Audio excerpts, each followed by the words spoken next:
I really try to focus on direct experiences with people and connection.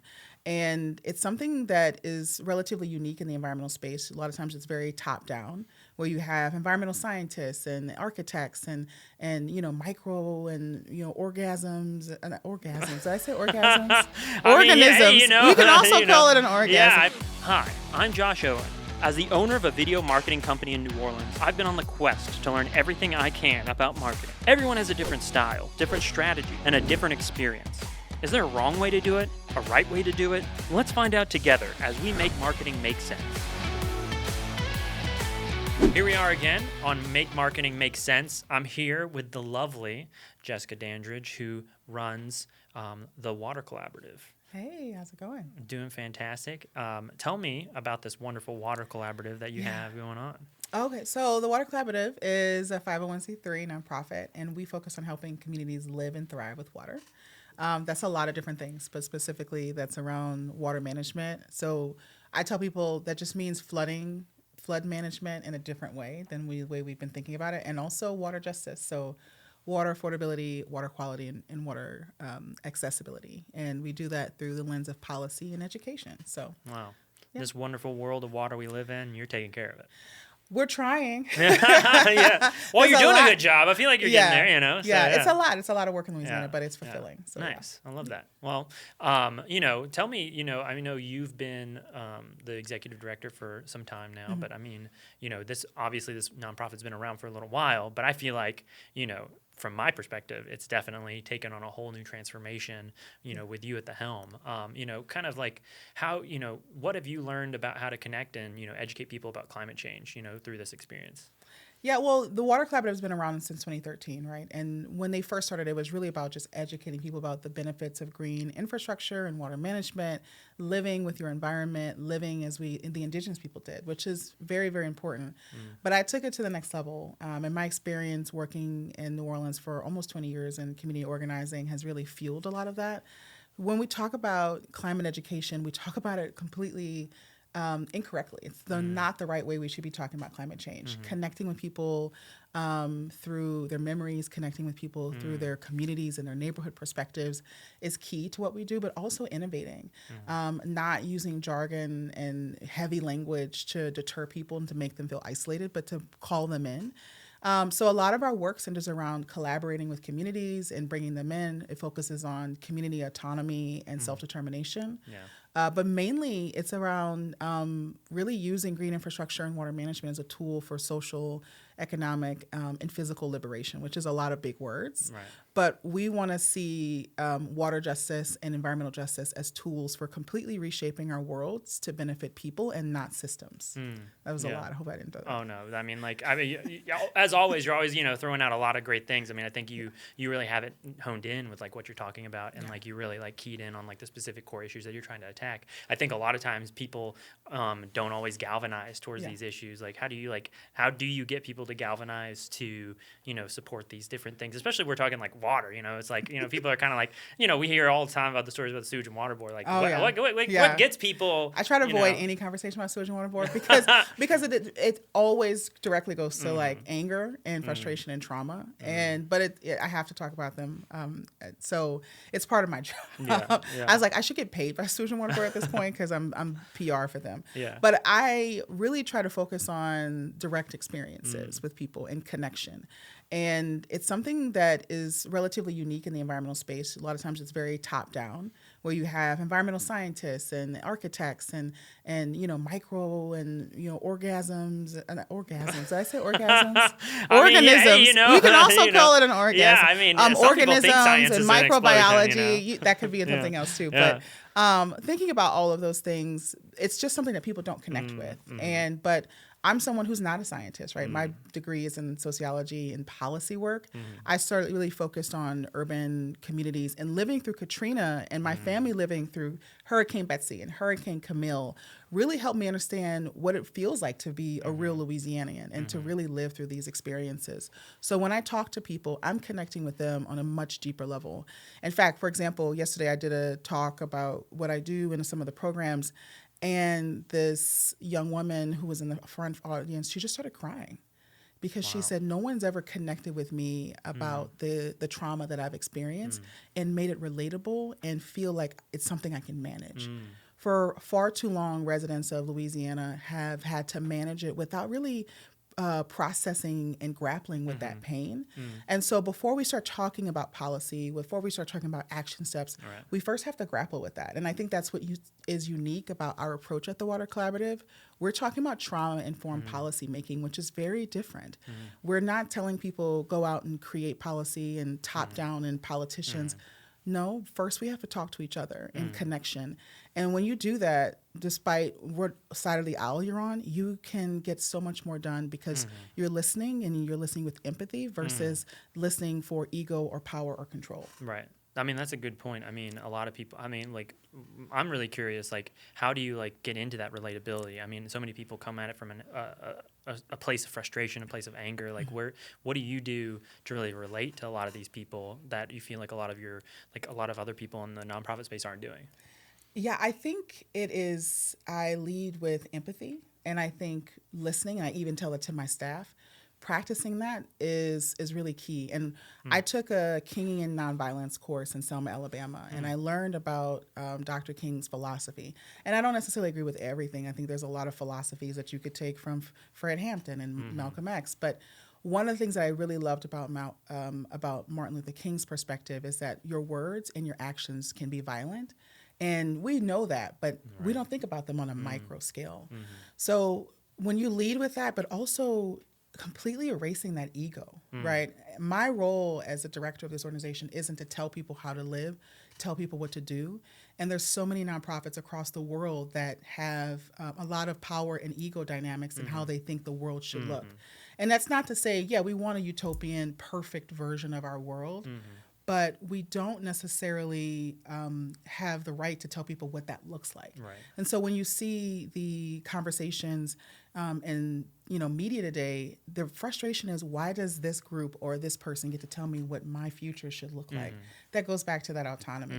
So my approach is completely different. It's about listening to community and connecting that into environmental and water justice. Yeah, no, that makes total sense. I mean, I think one of the things you also mentioned, I know in the past, which maybe you can talk on, is how when those people are frustrated and angry, and you are trying to provide that level of empathy, like what ways do you like channel them? Like what is your way of like corralling these people? Well, every time I meet with people, especially new community members, I don't go at them with policy work, right? I need you to sign this petition. I hate that. I had a partner do that to me, and I was like so close to cursing them out because it was so annoying. It's like, we're over here trying to work and we're talking about water quality, and they're like, hey, before you go, can you sign this permission slip? And can I get a quote from you? And can I get a photo with you? Can you stand to the left? It just made me feel impersonal. And it's so impersonal. Yeah. So for example, when I worked in Alabama, I worked across 14 counties with Black farmers before I was at this role. And I would just go to the farmers' houses and their farm, and I just listen. And I said, tell me about what you do.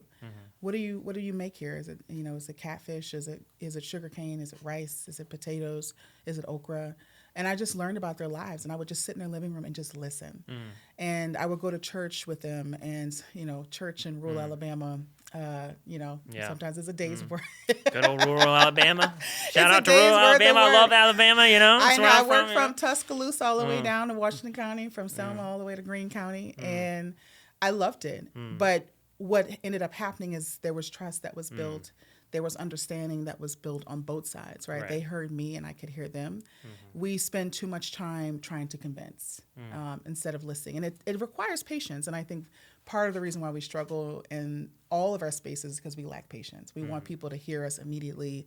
We want them to listen to us immediately. We want instant gratification in the social media world that we live in today. Right. But when you're doing systems change work, when you're organizing to make the world better, that actually requires a lot of patience because everybody's personal experience, their specific fingerprint deserves proper attention. Yeah, no, I mean, I can't agree more. I think, especially when we're dealing with water in this city. It's so sensitive. It's just so sensitive. Yeah. And I feel like, not only that, but I feel like so many people feel like it's impossible to get people, and I've used this word already, but like galvanized around an issue to like actually support something and go towards it, especially in New Orleans. Like, what are your ways that you kind of engage people Yeah. in the city that you think are the right ways to do it, the right ways to get people to to make action. Well, one of the things that's really exciting about the work we do is that I like to say we're bridge builders of information. So we listen to I like to call them the nerds, the super nerds, our STEM people, ladies and gents. And we basically reimagine that information and regurgitate it. That sounds really weird, but that's basically what we're doing for residents, right? How does climate information and coastal information and water information really dictate my life? That's what people want to know. They don't really, I hate to say it this way, but I don't think that's everybody, but most people don't care that the earth is 1.5 degrees Celsius hotter. They don't even know what that means in reality. I don't really know what that means in reality either. But I do know that, my insurance went up. I do know that my car floods all the time. I do know that I have lost family members in floods or whatever that may be. You have to make that experience, the conversation about environmental work, personal. So we are always taking information from the top, whether it's the local level, the state, or federal level, and saying, hey, this is what's happening, and this is how it's going to impact your life. Yeah. The other thing is on that same conversation is we innovate how we talk about it. I don't know, maybe because I'm a millennial, I like to have a party, you know, and I'm from New Orleans, so I'm not of the school of thought that you need to be in a boring office building and sitting in a workshop and with white walls and Well, you're trying to bring fun to the nonprofit sector. Yeah. Like, what is this? This we is like some block innovation. Parties. We just hosted an event where we did a kickoff for our Water Justice Fund in the middle of the week on a Thursday at 2:00. Oh, I was there. That was popping. And it was we had almost 300 people there on a Thursday at 2 in the heat. There was a very strong lack of medium shirts. So But next time, everybody it goes to show how many people wear a medium shirt. I did not know that. We were like, let's make even amount of shirts, and then probably. But we've got a lot of medium requests, so don't worry, I'll get you another shirt. Wow. Well, actually, I got the large, and it turns out it's a good sleeping shirt. It is. It's good. And the other thing too is that we had snowballs and we had live music and we had crawfish. That's what we do. My first event at the Water Collaborative, right before, it was like maybe 2 weeks before COVID, I had a DJ, we had rappers there at Tulane. Right, at a small center, and you could have thought it was a nightclub. I thought it was Republic in there. You know what I mean? There was a House of Blues in there. And we were not only engaging people on fun, I had never seen young people who have a drink in their hand and they're twerking at the same time, but they're like, wait, so what kind of infrastructure is this? I've never seen that happen before. And that's what I want to bring to people. Yeah. So I feel like that's our unique skill set for sure. Nice. I love that. I think that's always just so I think as long as you're pushing the boundary in some way, I think that's going to really set you up for success. And I think, but also more importantly, I think, are we going to see more of that in your future? Like, what do you see the future for the Water Collaborative? Where do you see it heading? In these next, especially these trying years. What is this election season coming up? Yeah, I mean, we have to really change. Like I keep saying that, but we have to change the way we talk to each other. And so, I'm hoping that the Water Collaborative is not only pushing a conversation around water, right? How to live with it, and what does the future of New Orleans look like in 300 years? What do we do if we have another Katrina? You say that out loud, and people, you can feel the gasp in the room. But we have to have those conversations in order to prepare for our future. So we're going to always push the boundaries on conversations. That's at least my goal, and I think my team's goal. And the more so than that, though, is bringing it to the masses. The problem with, again, climate and environmental justice work is that it's been elitist for too long. It looks like engineers and architects and scientists in the back room of, some, boring government building. It doesn't look like you and me. Yeah. And I recently read an article that our most effective voter is an environmental voter. The environmental voter doesn't look like the nerdy guy that, has a modeling system. The environmental voter looks like you and me. The people who have a future and a stake in their community. It's people who have children who want to see their kids succeed and not, be swimming every day to go to work or, having to deal with tornadoes. The environmental voter is someone that looks like anybody on the street, right? If you have a home or want to have a home or just want to live and have clean air and that's all I've clean ever asked water, for, Yeah, dang. Everyone is an environmental voter. And the moment we change the narrative of an environmental voter looking like, some crazy European lady throwing paint on on a painting, that's what people think of. That's not a good right? look. Or Greta, I love Greta. She's doing good work, but that's not what people relate to. They don't relate to people standing in the street and tying themselves to a tree. Right. The relatability is I got to get to work. Yeah. I got kids. I got to pay my bills, and I need to watch Netflix because I'm about to break down and I need my glass of wine. Yeah. What does that voter look like? They are environmental voters, right? So changing that narrative and changing the faces of what that looks like is really what we are trying to do. Like, we have an artist collective. We got mixologists, we got rappers, we have illustrators, we have musicians. Their faces look all different, and they are so passionate about the work now because I included them. And one of the guys that participates in it, he says, he literally came to me and said, thank you so much, because no one ever made me feel welcome. Right. I didn't feel like I could be a part of the conversation. And now, not only do I feel a part of it, I feel like I can continue that conversation with other people. I'm confident in that. And that's what we're trying to do as an organization. Wow. Well, yeah. I'm going to give you one word. I need one word. There's one thing that the Water Collaborative does in the next, 2 to 5 years. What is it? What is the one accomplishment that it does? What's the one change it makes? Innovation, I think. I know that seems... In what way? Like, innovating what? Innovating spaces around water justice and climate justice.